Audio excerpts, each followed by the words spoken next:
Okay, so let's handle our update method. Now go to your update test file. Remember to use the live template again of pubf.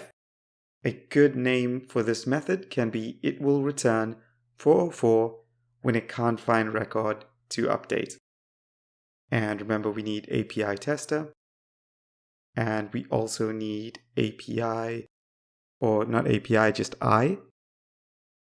Then in our assume section here, we can just have a random ID similar to another test we wrote before. Let's just make it 99. So then we have our action.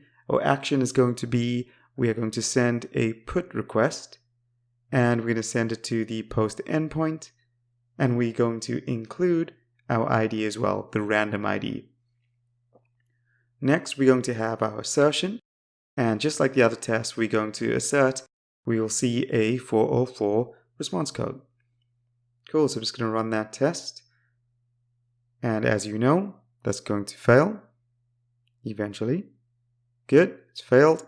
So now what we need to do is go to our controller, and just like the other methods, we need to find first our update method, and just like the rest, we are going to write a try and catch block.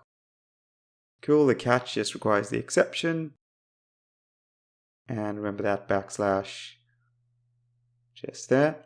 Cool, so let's cut this and paste it in our try block. And our catch can just return the create error response.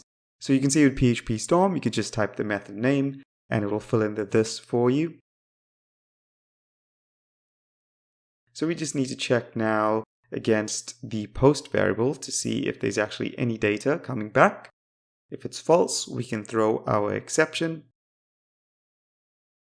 And we can just put the backslash again. And a good message here might be cannot find record to update. And 404 is our response code. Okay, that looks good. Let's run our test again. And this time it should pass. Good.